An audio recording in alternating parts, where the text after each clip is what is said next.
네, 여러분 안녕하세요. 네, 반갑습니다. 자, 지난번에는 1강으로 저희가 은혜 언약의 표징과 이 1장이었고요. 2장이 그 제사장이 담당할 언약적 직무였는데 이 내용이 너무 많아서 1장만 했고요. 오늘은 2장 제사장이 담당할 이 언약적 직무에 대해서 함께 살펴보면서 은혜를 나누도록 하겠습니다. 자, 그래서 지난 시간에는 우리가 이 은혜 언약의 표징에 대해서 우리가 공부를 했는데, 그래서 하나님은 타락한 인간을 구원하시기 위해서 이 타락한 인간과 언약을 맺으셨는데, 그런데 우리 인간은 너무나 무능하고 연약해서 하나님의 주권적인 은혜로 이렇게 언약을 맺으셨고, 그 언약을 우리 인간이 느낄 수 있도록 이렇게 표징을 세우셨다라고 했습니다. 그래서 이 제사 제도도 십자가 제사의 표징이죠. 표징으로 주신 것이기 때문에, 그래서 우리가 제사를 드리기 위해서는 제사장이 있어야 되는데, 오늘 이 레위 지파가 제사장의 언약을 맺고, 그리고 이 레위 지파 제사장으로서의 어떠한 그 언약적 직무는 무엇인지, 자, 오늘도 내용은 좀 그렇게 많은 편인데요. 함께 은혜를 나누도록 하겠습니다. 자, 첫 번째로 레위 지파의 제사장 언약에 대해서 자, 우리가 살펴보도록 하겠습니다. 자, 우리가 먼저 생각해 볼 것은, 자, 우리가 공식적으로 제사 제도가 시작된 것은 어디에서부터 시작이 되었습니까? 자, 시내산에서 이 모세를 통해서 받은 그 제사 제도가 정결 의식을 통해서 우리가 시작이 되었는데, 그 전에는 어떻게 제사를 드릴 수 있었을까요? 누가 제사를 드릴 수 있었을까? 제사장이 없었는데, 그 당시에는 족장들이 이 제사를 드렸죠. 그래서 창세기 5장에 보면 아담부터 시작해서 노아까지 10대 족장들이 있었고, 그리고 창세기 11장에 보면 노아부터 아브라함까지의 족장들이 이렇게 제사를 드리게 되었죠.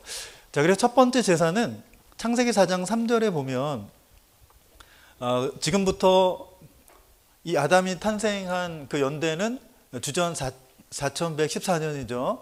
그러니까 4000년 전에는 어떻게 제사가 드려졌냐면, 이 아담의 아들인 이 가인과 아벨을 통해서, 이 가인은 땅의 소산으로 하나님 앞에 제사를 드렸고, 이 아벨은 양의 첫 새끼와 그 기름으로 드렸다라고 이렇게 말씀해 주고 있죠. 자, 그리고 나서 계속 내려와서 노아 때는 창세기 8장 20절에 홍수 후에 이렇게 방주에서 나온 후에 노아가 정결한 짐승 중에서와 모든 정결한 새 중에서 취해서 이제 번제로 드렸다. 자, 이때는 연대를 계산해 보면 주전 3560년입니다. 자, 그런데 그리고 나서 이 아브라함이나 또 이삭이나 야곱 같은 족장들이 하나님 앞에 본격적으로 이렇게 번제를 드리게 됩니다. 자, 그러면 성경에서 이 제사장이라는 단어가 처음 나온 것은 언제냐? 자, 제사장이라는 단어가 처음 나온 것은 창세기 14장 18절 말씀을 보면, 이 아브라함이 조카 롯을 구하고 돌아올 때 살레망 멜기세덱이 떡과 포도주를 가지고 나왔는데, 무엇이라고 말씀하고 있냐면 지극히 높으신 하나님의 제사장이었더라. 여기에서 이 성경에서 처음으로 제사장이라는 단어가 나오고 있는 것을 볼 수가 있습니다. 자, 그리고 나서 모세 때 와서 주전 1446년이죠. 이스라엘 백성들이 출애굽을 하게 되고 시내산에서 하나님과 언약을 맺고 하나님과 언약 백성이 되면서 공식적으로 이스라엘 백성들은 제사 제도를 받게 되고 하나님 앞에 이렇게 제사를 드리면서 이렇게 하나님과의 언약 백성으로서의 삶을 살아가게 됩니다. 자, 그런데 이 하나님은 이 제사장을, 레위인을 세우시고 제사장을 세우시면서 언약이라는 말씀을 하고 있어요. 언약을 세우셨다.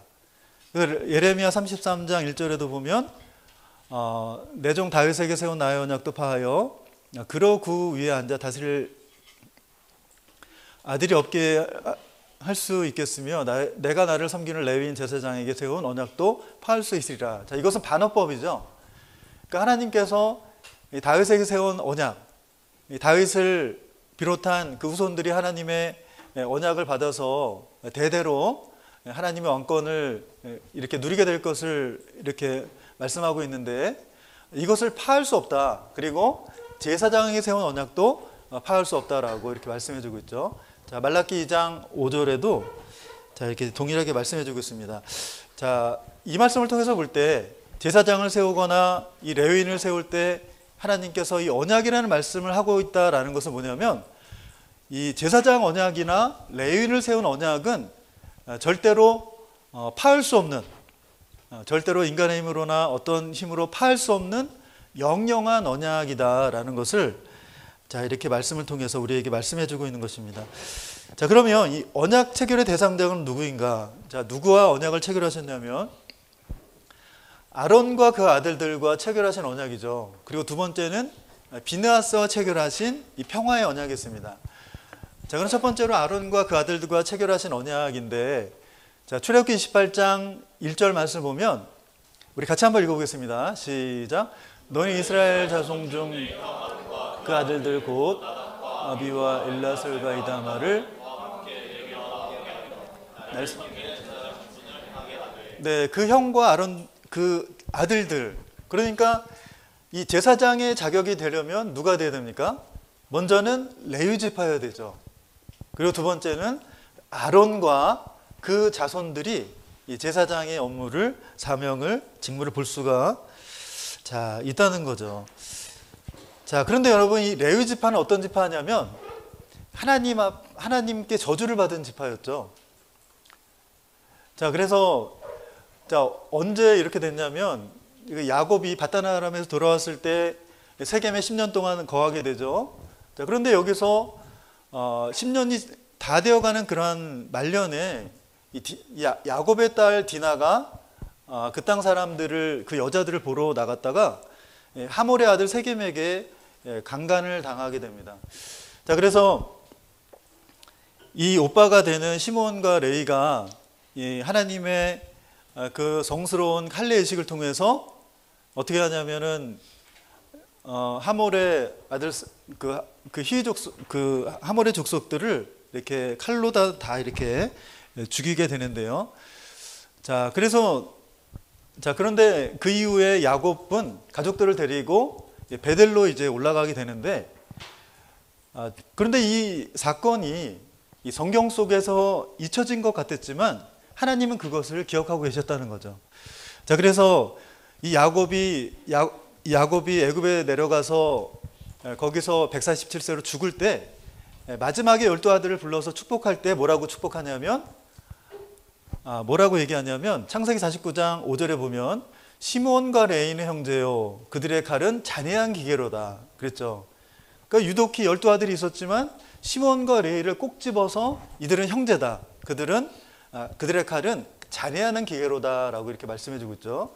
자, 그리고 창세기 49장 7절에 보면 그 노염이 혹독하니 저주를 받을 것이요 분기가 맹렬하니 저주를 받을 것이라. 그래서 자, 이때 이 레위는 하나님의 저주를 자, 이렇게 받게 되는 것을 볼 수가 있습니다. 그러니까 하나님은 인간인 그 사실을 잊었을지라도 하나님은 기억하고 계셨다는 거예요.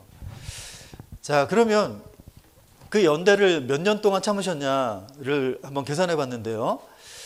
자, 이 밧단아 아람에서 돌아온 연대를 보면 구속사 시리즈 제2권에서는 주전 1910년으로 기록을 하고 있습니다. 주전 1910년을 기록하고 있고, 야곱의 나이는 그때 96세로 기록을 하고 있고요. 그리고 야곱이 10년 동안 세겜에 거하는 말기에 디나 사건이 일어났기 때문에 시몬과 레이의 살인 사건이 일어난 연대는 주전 1090년이고 야곱의 나이는 106세가 되겠죠. 자, 그리고 야곱이 147세가 됐을 때가 주전 1859년이기 때문에 147세가 죽기 전에 시몬과 레이를 저주했기 때문에 살인 사건이 일어난 후에 약 계산해 보면 1900년에서 1859년을 빼게 되면 41년 만에 이렇게 하나님이 끝까지 참고 있다가 이렇게 회개하지 않으니까 이렇게 저주를 선포하고 있는 것을 우리가 볼 수가 있습니다. 그래서 하나님은 내가 죄를 지었다 할지라도 금방 심판하지 않으시네? 죄를 다시 져도 되나 보다. 우리는 이렇게 생각할 수 있지만 하나님은 그것을 우리가 회개하지 않으면 기억하고 계시다는 것을 말씀해 주고 있죠. 자, 그래서 이사야 43장 25절의 말씀에 보면 하나님은 우리의 죄를 우리가 회개하기만 하면 우리의 죄를 도말하시는 분이고 기억하지 않으시는 분이다라고 자, 이렇게 말씀해 주고 있습니다. 자, 그런데 이렇게 저주받은 레위 지파가 어떻게 회복이 되냐면 자, 이스라엘 백성들이 이 출애굽한 이후에 11번째로 시내산에 시내 광야에 도착해서 이 모세가 시내산을 8번 이렇게 올라갔다 내려갔다 하죠. 근데 여섯 번째 올라갔을 때 이 십계명을 받아가지고 두 돌판을 받아가지고 내려오게 되는데, 자, 그런데 이스라엘 백성들이 우상을 만들어서 그것을 그 앞에서 뛰놀고 있는 것을 이 모세가 목격하게 되고 이 언약의 돌비를 내려 던져서 이렇게 깨뜨리게 되죠. 자, 그때 이 모세가 하나님 편의 선자를 나오라고 했을 때 이 레위 지파가 나와서 칼을 차고 자신의 형제 또 이웃들을 3,000명을 도말하게 됩니다. 자, 그래서 이것을 통해서 저주가 풀리게 되는데, 자, 저주가 풀리게 되는데요. 자, 출애굽 32장 29절 말씀해 보면 여호와께 헌신하게 되었다. 그가 오늘날 너희에게 복을 내리라라고 이렇게 말씀해 주고 있습니다.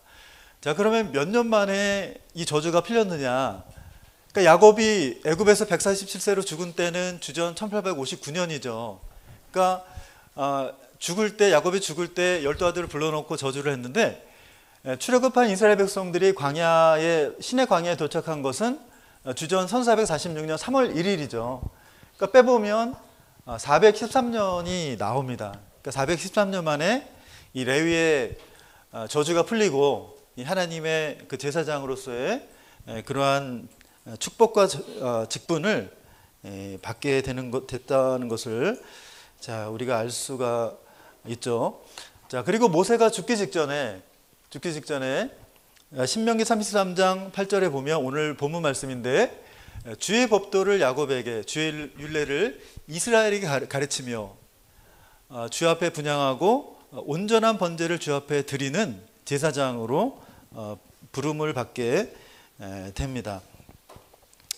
자, 그런데 이 레위 지파 사람들은 하나님께서 기업을 주지 않으셨어요. 자, 그러면 무엇이 기업이냐면 하나님께서 기업이 되어 주셨다는 거죠. 자, 그래서 이 이스라엘 백성들이 바친 그 11조를 통해서 이 레위인들은 생활하게 하셨다라는 거죠. 자, 민수기 18장 20절로 21절 한번 같이 한번 읽어보겠습니다. 시작. 여호와께서 아람에게 이르시되 너는 이스라엘 자손의 땅에 기업도 없겠고 그들의 자손 중에 네 분기시오 내가 이스라엘의 11조를 레위 자손에게 기업으로 다 주어서 그들이 하는 일 곧 이것을 영원한 율례로 주셨다. 민수기 18장 23절에는 말씀해 주고 있습니다. 그래서 이렇게 우리가 헌금도 하지만 그 교회에서 생활할 때 11조가 거의 대부분의 재정을 차지하는데, 목사님도 이제 그 속초에 가서 느낀 게 뭐냐면 여러 목사님들이나 이런 분들 만나게 되면 생활비 없이 생활하시는 목회하시는 분들이 굉장히 많습니다. 의외로 굉장히 많고요. 그래서 강릉에 계신 어떤 목사님은 일주일 동안 폐지 줍는 거 있잖아요. 폐지를 주어가지고 그것을 팔아가지고 이제 예배 때마다 이제 설교하시고 그걸로 생활하시고 이렇게 그러신 분도 있고, 자, 그리고 평창에 계신 어떤 목사님은 순복음교회 소속의 목사님이신데 큰 교회에 계시다가 본인이 이제 사명감을 가지고 평창에 내려오셔가지고 이렇게 목회를 하시는데 생활비가 없어요. 그러니까 성도들이 8명밖에 안 되니까 이제 11조를 내도 교회를 거의 유지할 정도밖에 안 되는 거예요. 그러니까는 사모님이 일하시면서 그것을 충당하시는 분들도 있고, 그런데 놀라운 것은 그렇게 하면서도 이렇게 전도를 하신다는 거예요.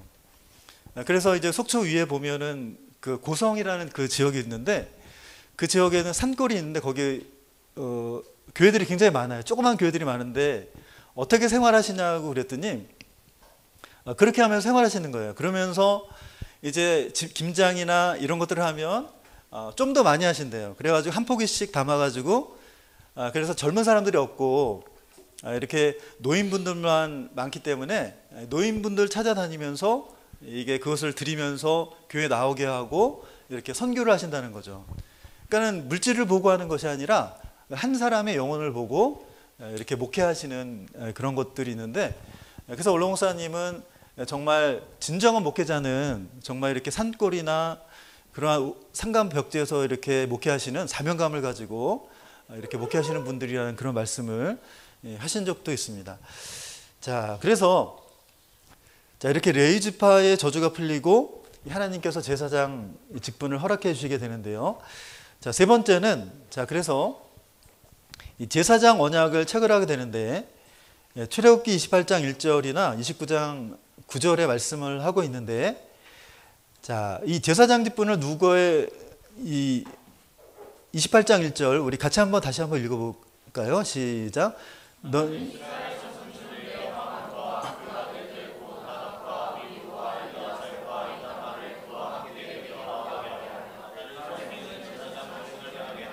네, 하나님이 모세에게 꼭 집어서 네 형 아론과 아론의 네 아들들을 이렇게 제사장을 삼으라고 말씀하면서 나를 섬기는 제사장 직분을 행하게 하라. 하나님을 섬기는 제사장 직분을 행하게 하라 라고 말씀해 주고 있죠. 그러니까 이 제사장 직분은 전적으로 하나님으로부터 온 것이다 라는 것을 말씀해 주고 있는 것입니다. 히브리서 5장 9절에도 말씀을 해주고 있죠. 자, 그래서 이것은 목사님이나 전사님만 해당되는 것이 아니라 이렇게 복음의 제사장으로 정말 이렇게 교회에서 열심히 일하고 있는 우리 직분자들도 같이 해당이 되는 거죠. 자, 그래서 우리 직분자들도 일하다 보면 무엇을 느끼게 됩니까? 한계를 느끼지 않아요? 한계. 야, 여기까지가 그만, 여기까지 더 이상은 안 돼. 나는 여기까지 도저히 못하겠어. 뭐 이런 마음을 가질 때가 없습니까? 네, 목사님은 있는데. 네, 목사님도 있고 아마 여러분들도 없다면 정말 존경스러워요. 네, 자, 이런 한계가 있는데, 자, 우리가 힘을 낼 수 있는 근원이 뭐냐면, 내가 받은 이 직분과 사명은 누구에게 받은 것이에요? 하나님이 주신 것이에요. 그러니까 그 사명을 가지고 내가 힘을 내서 일할 수가 있다라는 것입니다. 자, 그 두 번째는 이 제사장 언약은 전적으로 하나님을 위한 것이다. 우리가 교회에서 일하고 하나님의 뜻을 위해서 여러 가지 방면으로 충성하는 이 모든 것들은 오직 누구를 위한 거예요? 사람을 위한 것이 아니라 오직 하나님을 위해서 우리는 부름을 받고 충성하는 자다라고 이렇게 말씀을 해주고 있습니다. 자, 네 번째로 제사장직의 수행인데요. 첫 번째는 아론의 제사장직 수행입니다. 자, 그래서 이 아론이 제사장직을 수행하게 하면서 이스라엘 백성들의 죄를 이렇게 속죄하게 되는데, 자, 그런데 첫 번째로 속죄하게 된 것이 뭐냐면 너무나 가슴 아픈 그런 속죄를 하게 돼요.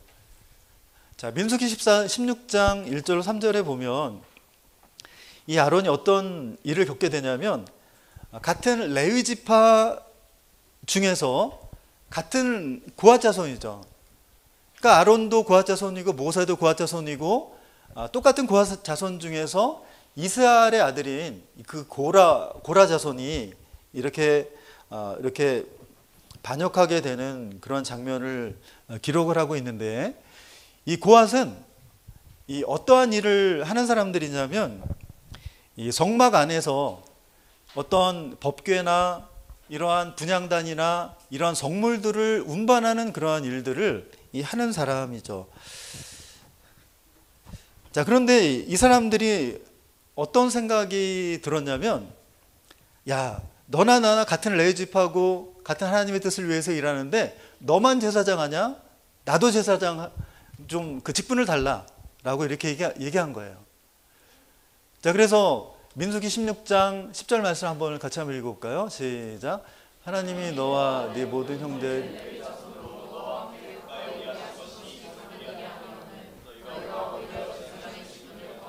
네, 이것은 모세가 한 얘기죠. 그러니까 모세가 하도 기가 막혀가지고 너희가 교회에서 일하게 된 거 정말 얼마나 큰 일인데 그것을 작게 여기고 너희가 더 욕심을 부리고 제사장이 되려고 하느냐라고 자 이렇게 말씀해주고 있죠. 근데 이 제사장 직분은 누가 주신 겁니까? 하나님이 주신 거죠. 하나님이 모세를 통해서 이 아론과 자손들에게 주신 거죠. 네, 주신 거라는 것을 우리가 알 수가 있습니다.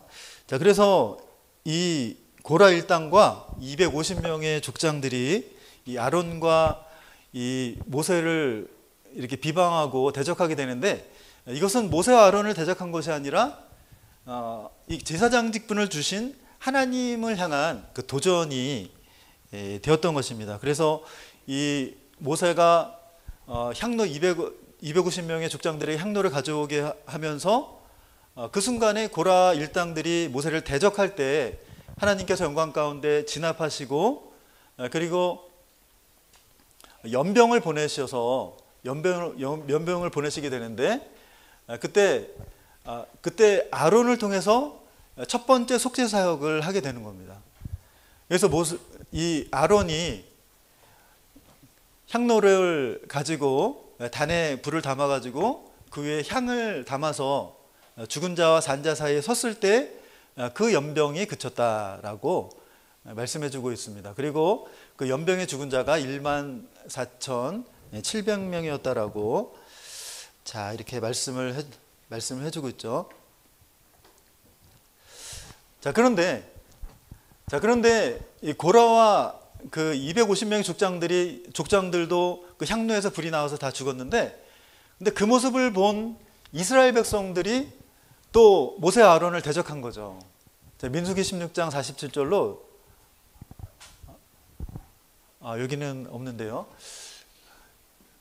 대적한 거죠. 너희들이 하나님의 백성들을 죽였다라고 했을 때 그때 정말 연병을 통해서 이렇게 많은 사람들이 죽게 되었고요. 자, 그래서 이 모세가 이스라엘 족장들에게 각 족장들마다 그 지팡이를 가져오게 해서 회막에 두고 하루 지났을 때 이 아론의 지팡이에서만 살구 열매가 맺히게 되면서 하나님의 언약의 그 정당성이 이렇게 입증되게 된 것을 자 우리가 알 수가 있습니다. 자, 두 번째는 아론의 아들들의 제사장직 수행인데요. 자, 이 아론의 아들들의 제사장직 수행도 비극으로 시작이 되게 되죠. 자, 그래서 이 아론의 아들인 나답과 아비후가 각기 다른 향로를 가져다가 하나님이 명하시지 않은 그런 불을 드릴 때 그 불이 하나님께로부터 나와서 이렇게 죽게 되는 그러한 비극이 일어나게 되죠. 자, 그래서 역대상 24장 2절에 보면 이 엘라살과 이다말이 제사장 직분을 이렇게 행하게 됩니다. 자, 두 번째로 비느하스와 체결하신 언약, 평화의 언약인데, 자, 이 비느하스와 체결하신 평화의 언약은 이 하나님께서 이 엘라살과 이다말의 그 가문 중에서 어떠한 계열을 하나님께서 인정하셨는가 하는 것을 확증하는 언약이 이 비느하스와 체결하신 이 평화의 이 언약입니다. 자, 이 언약이 체결된 이 배경을 보면 이 가나안 땅을 눈앞에 두고서 이 모압 평지에서 그 시팀이라는 곳에서 이스라엘 백성들이 이 모압 여자들과 음행하는 그러한 사건이 일어나게 되는데, 자, 그런데 음행 사건으로 그친 것이 아니라 그들이 가져온 우상에게 절을 하게 되는 이 우상 숭배의 죄까지도 이렇게 범하게 되죠.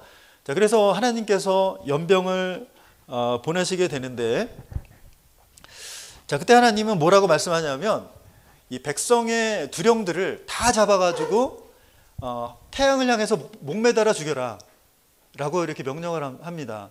그런데 모세가 그 말씀에 순종하지 않아요.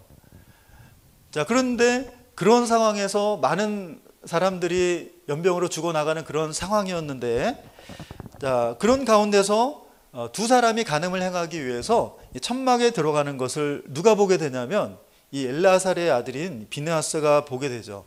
그리고 창을 들고 들어가서 하나님의 질투하심으로 두 사람의 배를 찔러서 죽이게 되는데, 그것으로 인해서 하나님의 진노가 멈추게 되고 24,000명이 이렇게 죽음을 당하게 됩니다.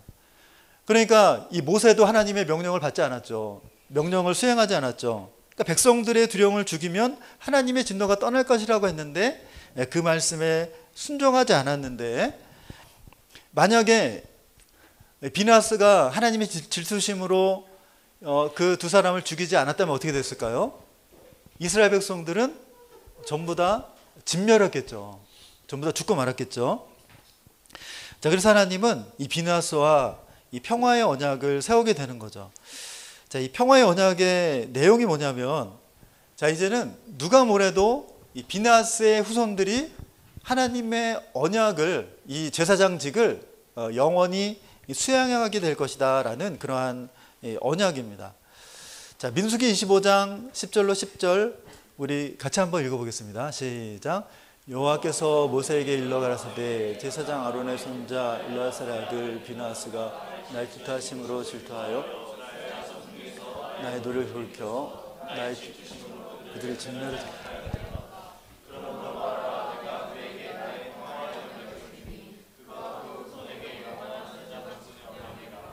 그가 그 하나님을 위하여 질투하여 살졌습니다.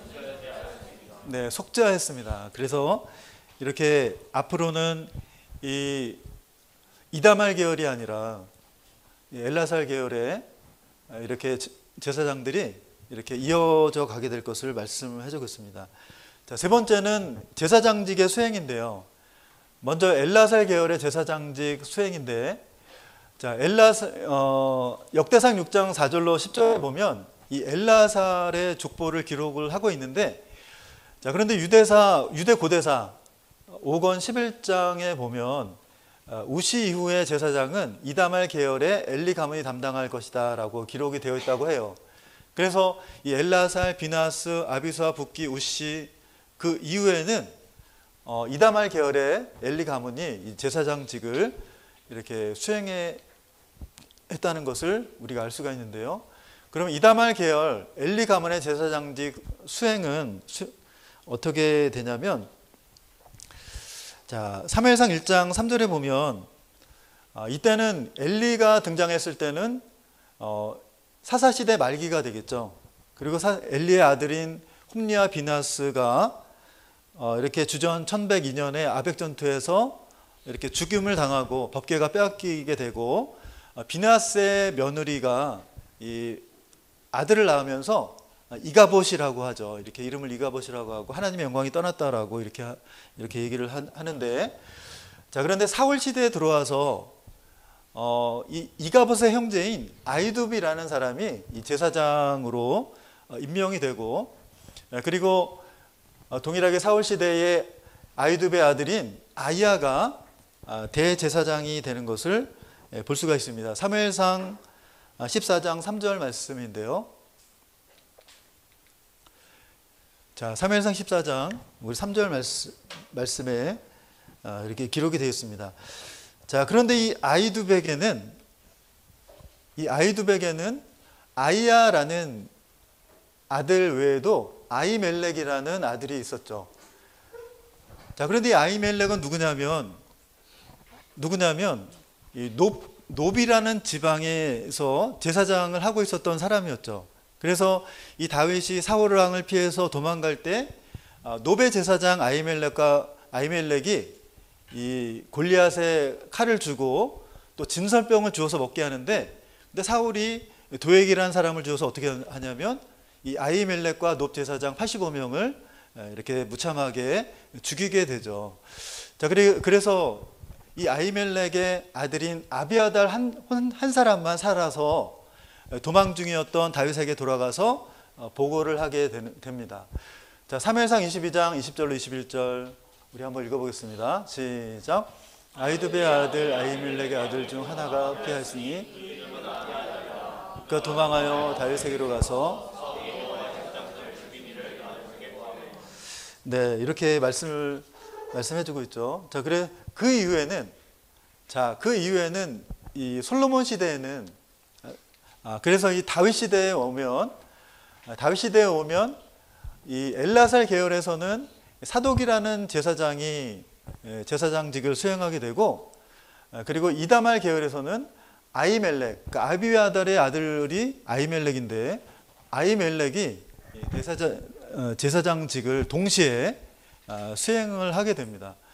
자, 그리고 나서 이 솔로몬 시대에 와서는 이렇게 이 이다말 계열의 이 아비아달이 아도니아를 쫓게 되죠. 그러면서 그 제사장직을 파면당하면서 이 솔로몬 시대에는 이 사독 계열의 제사장들만 이 제사장직을 수행하게 되는데, 이것은 비느하스와 맺은 그 평화의 언약의 그 확증이라고 이렇게 할 수가 있습니다.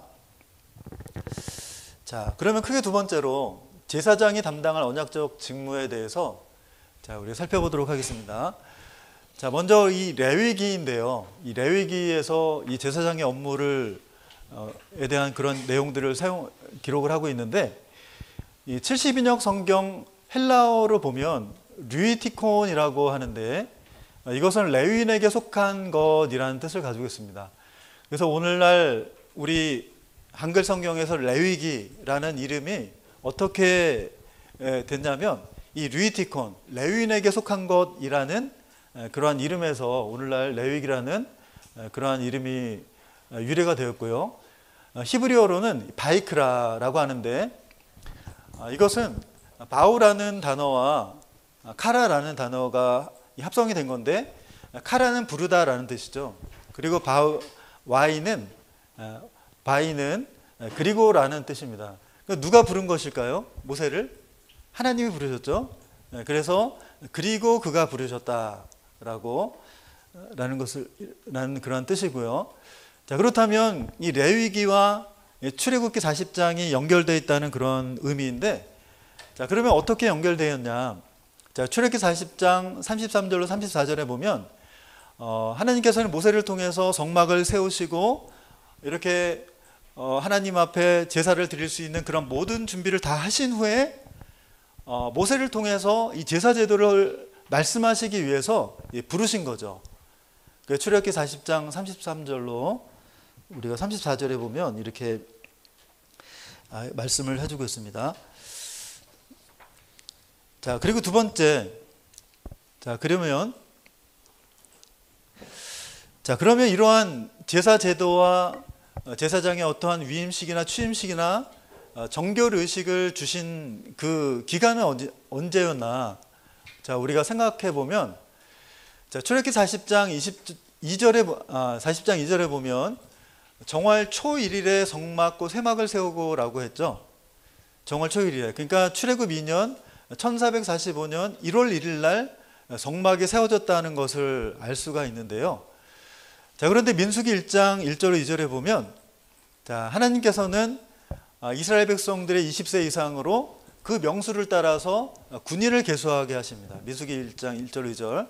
그리고 나서 제2년 1월 20일 날 민수기 10장 11절 12절에 보면 제2년 2월 20일 날 구름이 증거막에서 떨어오면서 이스라엘 백성들이 시내 광야를 출발하게 되는 거죠. 그러니까 이것을 통해서 볼 때 정월 초 1일부터 2월 1일 이전까지, 그러니까 1개월 동안 하나님께서는 이 정결 의식과 제사 제도와 제사장의 취임식과 이임식 규례를 이렇게 이스라엘 백성들에게 허락해 주셨다는 것을 알 수가 있습니다. 자, 그러면 제사장은 어떠한 직무가 있는지 살펴보겠습니다. 자, 첫 번째는 하나님의 말씀을 해석해주고 가르쳐주는 직무가 있다. 자, 그래서 오늘 본문 말씀이죠. 신명기 33장 10절입니다. 자, 이렇게 말씀해주고 있는데요. 자, 그러면 레위기와 영원한 규례인데요. 자, 이렇게 제사장이 가르친 이 레위기의 율례와 법도는 이 구약에만 지키라는 말, 구약의 어떠한 구약 시대에만 우리가 지켜야 되는 그러한 규례와 법도가 아니라 이 율법도, 구약에 주신 율법도 하나님의 말씀이기 때문에 오늘날까지도 지켜야 되는 하나님의 말씀인 거죠. 자, 그래서 예를 들면 십계명에 보면 6번째 계명이 살인하지 말라라는 그런 계명이잖아요. 그러니까 그 당시 구약 시대에는 사람을 칼이나 어떤 무기로 죽여야지만 그 살인죄가 성립이 되었는데, 그런데 예수님께서 오셔서 뭐라고 말씀하고 있냐면, 그 형제에게 노하는 자마다 심판을 받게 된대요. 그리고 라가라는 하는 자에게 공회에서 잡히게 되고, 미련한 놈이라고 하게 되면 지옥불에 떨어진다라고 이렇게 마태복음 5장 21절로 22절에는 말씀해 주고 있고요. 자, 그리고 요한일서 3장 15절에 보면 우리 같이 한번 읽어보겠습니다. 자, 시작. 그 형제를 미워하는 자마다 살인하는 자니.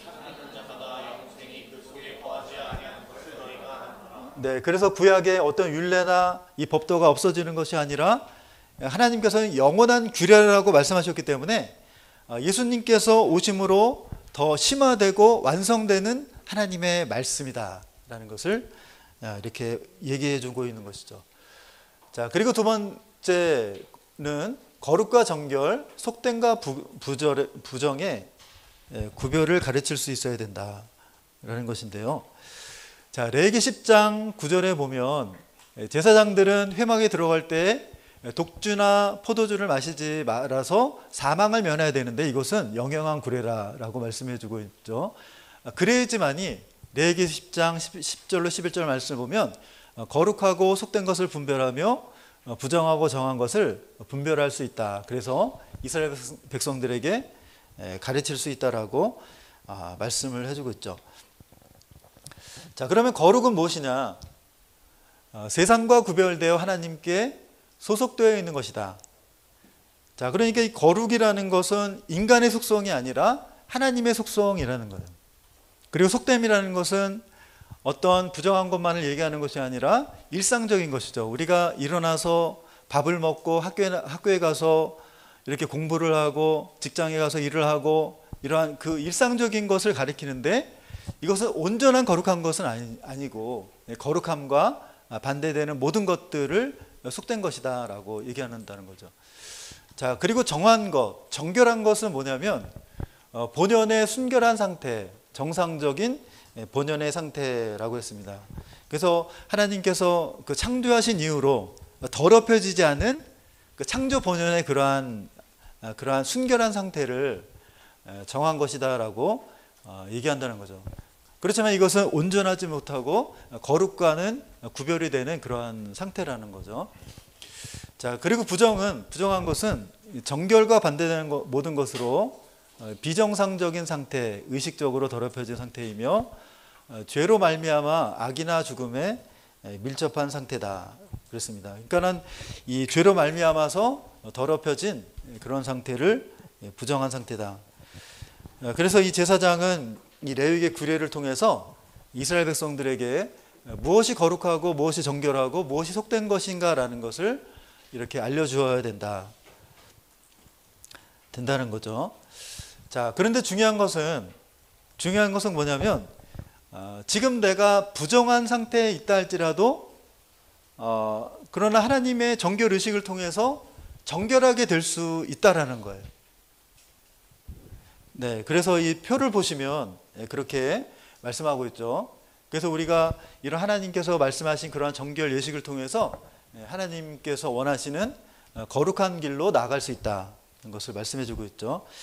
자, 그리고 그 다음 표에서는 그래서 이러한 어떤 장소나 사람이나 하나님께서 이런 제물을 통해서 이러한 거룩한 구별을 놓으시고 이렇게 그러한 거룩으로 나아가는 그런 과정을 보여주고 있다는 거죠. 자, 그래서 신약에 와서도 이러한 의식들이 이스라엘 백성들 사이에 있었죠. 자, 그래서 이 마가복음 5장에 보면 열두해를 혈루증으로 앓는 그러한 여인이 있었는데, 이 여인의 마음 속에는 어떠한 마음이 있었냐면, 내가 예수님의 옷자락에만 손을 만져도 내 병이 낫고 구원을 얻는다라는 그러한 믿음이 있었던 거죠. 그래서 믿음으로 예수님의 옷자락을 만졌을 때 어떻게 됐습니까? 마가복음 5장 29절에 보면 혈루 근원이 마르고 병이 나았다라고 이렇게 말씀을 해주고 있죠. 자, 그래서 세상 물건과, 여러분 이제 교회 오셨지만 정말 이렇게 마이크나 책상이나 여러 가지 많이 있지만 똑같은 것 같지만 교회의 물건에는 무엇이 있습니까? 붙는 거예요. 거룩 성자가 붙는 거죠. 성물이죠. 성물이죠. 그래서 이렇게 하나님의 거룩을 구별하는 그러한 성전의 장소나 사람이나 재물을 하나님께서 거룩하게 구별하셨다라는 것을 여러분 기억하시고, 네, 교회에서 생활하시면 되겠습니다. 자, 그러면 세 번째로 정결과 거룩의 방법인데요. 정결과 거룩의 방법. 자, 세 가지가 있는데, 자, 물로 정결케 한다 그랬죠. 그래서 출애굽기 29장 4절에 보면 아론과 그 아들들을 물로 데려다가 씻겨라, 자, 이렇게 말씀을 해주고 있습니다. 자, 그러니까 이 더러운 것을 씻는 가장 기본적인 방법은 뭐냐면 이 물로 씻는다는 거죠. 물로 씻는 것. 네, 그래서 이제 여름 수련회를 앞두고 이제 다음 주부터 우리 목사님들이나 전사님들이 이제 여주에 가서 하게 되는데, 한 달 동안 하는 게 뭐냐면 물청소입니다. 저 휘선동산부터 시작해가지고 지붕이며 뭐 이런 것들 1년에 한번 청소하는 거예요. 그거를 이제 올롱산을 통해서 말씀을 들었고, 정말 이렇게 깨끗하게 먼저 물로 씻은 다음에 우리가 예배를 드려야 된다라고 해서 저희들이 이렇게 물로 청소하게 되는데, 자, 그래서 이렇게 물로 씻는 그러한 정결한 규례는 뭐냐면 부정한 사람이 하나님께 나아가는 그런 더러움을 씻는 그러한 방법으로 이렇게 빈번하게 사용되고 있는 것입니다. 자, 둘째는 불로 정결케 한다 그랬죠. 자, 그래서 민수기 31장 23절에 보면 불을 견딜 만한 물건들은 이 불을 지나게 하라, 그러면 깨끗해진다라고 이렇게 말씀해 주고 있습니다. 자, 그러면 이 불로 정결케 한다라는 것은 뭐냐면요, 본래가 아닌 것을 태운다라는 의미가 있는데요. 본래가 아닌 것을 태운다. 그러니까 여러분, 내가 하나님의 본래는 뭐냐면 내가 하나님께 하나님의 말씀을 불순종하는 것이 본래일까요? 하나님의 말씀을 순종하는 것이 본래일까요? 순종하는 것이죠. 그런데 내 마음속에 하나님의 말씀을 듣지 않고 순종하지 않으려는 그런 마음이 있어요. 그러면 그것이 뭐예요? 죄가 되겠죠. 그러니까 하나님은 그러한 마음이 있을 때, 하나님 앞에 나올 때 그러한 모든 불순종하고자 하는 그런 본래적이지 않은 그러한 모습들을 우리의 마음속에서 소멸시키고 하나님 앞에 나와야 된다라고 말씀을 해주고 있는 거죠. 세 번째는 피로 정결케 한다입니다. 자, 그래서 희생제물을 잡아서 그 피를 번제단이나 어떠한 분향단이나 휘장이나 어떠한 법궤, 이렇게 언약궤나 이런데 뿌려가지고 이렇게 거룩하게 하거나, 아니면 이렇게 제사를 드리는 이렇게 제사장의 오른 귓불이나 오른쪽 엄지 손가락이나 엄지 발가락이나 이렇게 발라서 이렇게 깨끗하게 하셨던 거죠. 자, 왜냐하면 이렇게 피로 깨끗하게 이렇게 하셨냐면 레위기 17장 11절에 보면 이 피 속에는 생명이 있기 때문이다 라고 말씀하고 있는 거죠. 자, 우리 같이 한번 읽어볼까요? 레위기 17장 11절 시작. 육체의 생명은 피에 있으니라.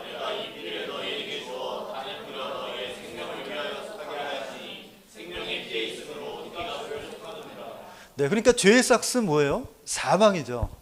그러니까 죄가 있으면 죽을 수밖에 없는데, 그것을 사하기 위해서는 하나님은 그것을 이렇게 대신할 수 없잖아요. 그러니까 사람이어야 되고, 그러니까 죄가 없는 사람이어야 되죠. 그러니까 예수님께서 우리의 모든 죄를 입고 죄를 위해서 사람을 입으시고 이 땅에 오셔서 십자가에 달려서 우리의 모든 죄를 도말해 주신 거죠. 여러분 이것을 꼭 마음에 간직하시길 바라겠습니다. 자, 두 번째 제사장의 직무는 뭐냐면 주 앞에 온전한 제사를 드리는 직무다. 주 앞에 온전한 제사를 드리는 직무다.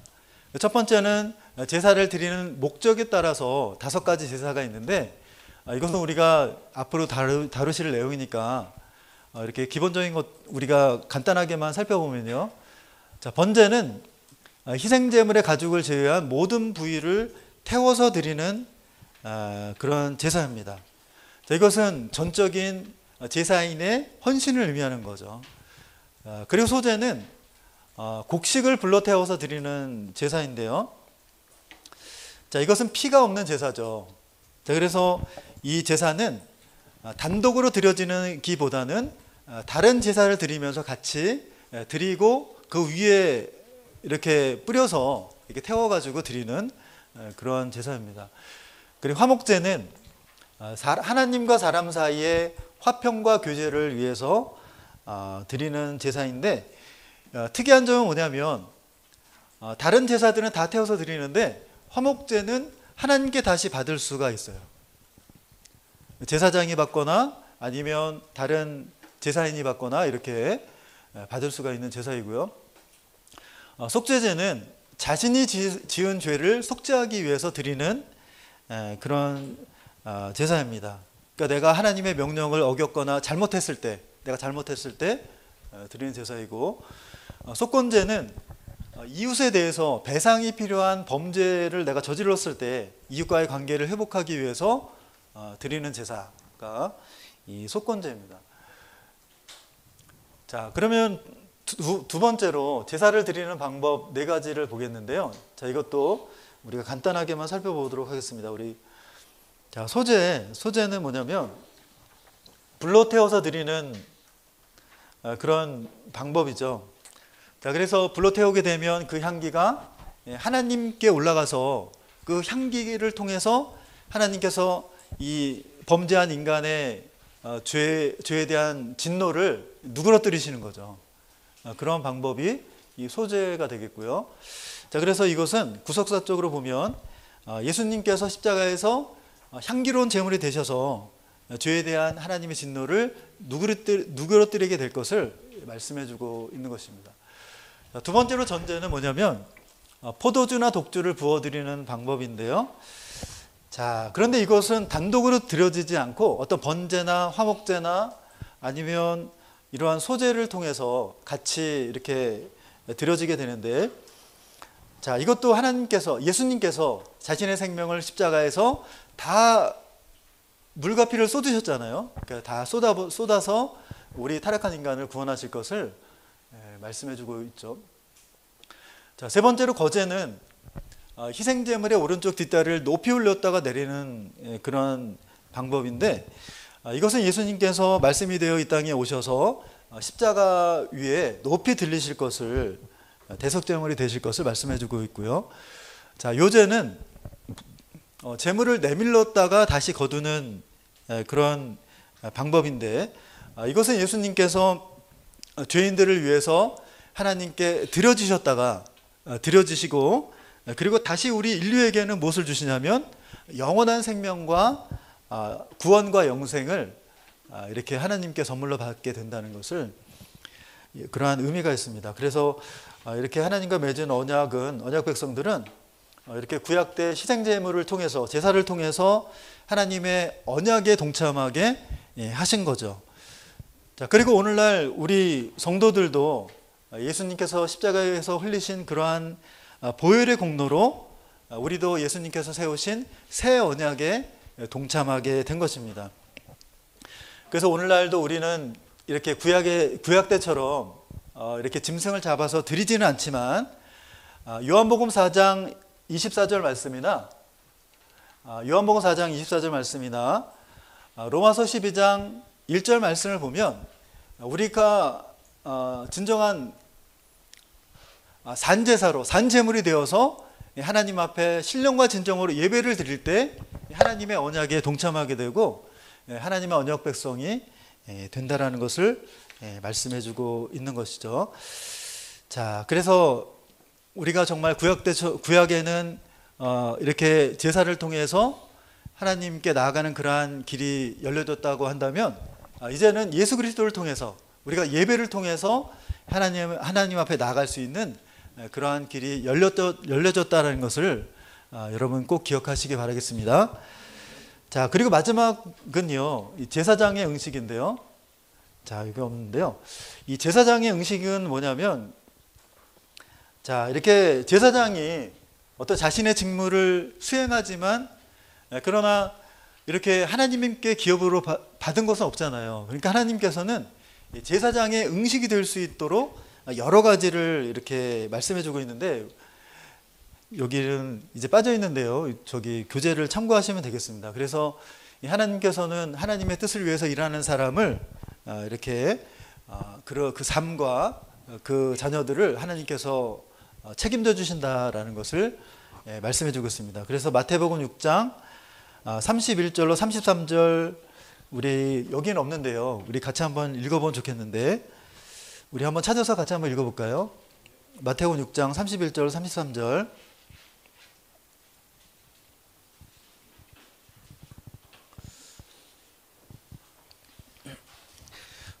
네, 우리가 베드로전서에 보면 우리가 왕 같은 제사장이잖아요. 그리고 정말 복음의 제사장으로 우리가 부름을 받았는데, 네, 우리가 하나님의 뜻을 위해서 감당할 때 하나님은 우리의 모든 삶을 책임지시고 인도하신다는 것을 믿으면서 이 구절 읽어보겠습니다. 시작. 그럼 31절, 마태복음 6장 31절로 33절 맞나요? 네, 우리 같이 한번 읽어보겠습니다. 시작. 그러므로 염려하여 이르기를, 그러니까 무엇을 마실까? 이는 이방인들이 구하는 것이다. 너희를 먼저 그의 나라와 그리하면. 네, 여러분 이것을 믿으십니까? 내가 아버지 뜻을 위해서 열심히 충성하고 헌신할 때 하나님께서 나를 책임져 주실 뿐만이 아니라 나의 모든 삶과 나의 모든 가족들을 책임져 주신다라는 그런 믿음을 가지고 하나님 앞에 예배를 통해서 온전히 나아가시는 우리 헵시바 여러분들이 다 되시기를 주의 이름으로 축원하겠습니다.